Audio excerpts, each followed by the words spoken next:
കൂട്ടുകാരെ, പോസ്റ്റർ തയ്യാറാക്കുമ്പോൾ ആദ്യം ഇതുപോലെ ഒരു ബോർഡർ വരയ്ക്കുക.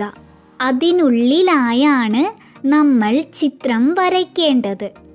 ആദ്യം നമുക്ക് ഒരു പുസ്തകം വരയ്ക്കാം. കൂട്ടുകാർ ഇതുപോലെ വരയ്ക്കുക.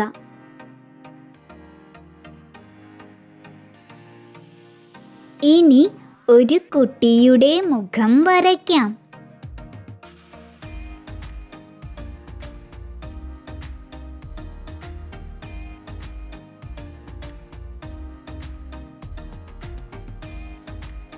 ഇനി ഇതുപോലെ കൈകൾ വരയ്ക്കൂ.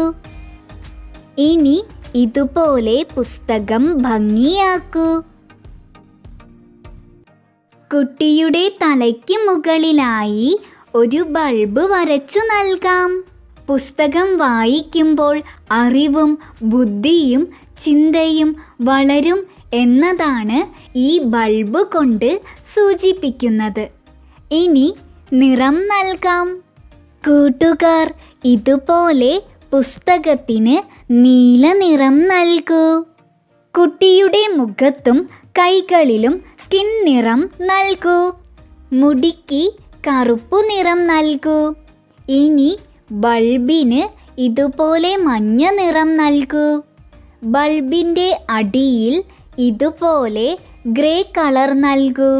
പോസ്റ്റർ ഒന്ന് ഭംഗിയാക്കാൻ ഇതുപോലെ ലൈറ്റ് റോസ് നിറം കൊണ്ട് ഷെയ്ഡ് നൽകുക. അതിനു മുകളിൽ വയലറ്റ് നിറം ഉപയോഗിച്ച് ഷെയ്ഡ് നൽകുക. തുടർന്ന് ഡാർക്ക് നീല നിറം ഉപയോഗിച്ച് ഇതുപോലെ ഷെയ്ഡ് നൽകുക. ഇനി ഇങ്ങനെ എഴുതാം: ജൂൺ 19 വായനാ ദിനം. വായിച്ചു വളരുക, ചിന്തിച്ച് വിവേകം നേടുക. എഴുതി കഴിഞ്ഞതിന് ശേഷം ഈ ഭാഗത്തും ലൈറ്റ് റോസ് നിറം കൊണ്ട് ഷെയ്ഡ് നൽകുക. അതിനു മുകളിൽ വയലറ്റ് നിറം ഉപയോഗിച്ച് ഷെയ്ഡ് നൽകുക. തുടർന്ന് ഡാർക്ക് നീല നിറം ഉപയോഗിച്ച് ഇതുപോലെ ഷെയ്ഡ് നൽകുക. കൂട്ടുകാർ പോസ്റ്റർ തയ്യാറാക്കിയോ? ആനക്കുട്ടിയുടെ ഈ ചാനൽ കൂട്ടുകാർക്ക് ഇഷ്ടമായെങ്കിൽ ലൈക്ക് ചെയ്യൂ, ഷെയർ ചെയ്യൂ, സബ്സ്ക്രൈബ് ചെയ്യൂ. ബെല്ലൈക്കൺ ക്ലിക്ക് ചെയ്യാൻ മറക്കല്ലേ. ഇനി നമുക്ക് അടുത്ത വീഡിയോയിൽ കാണാം. ടാറ്റാ.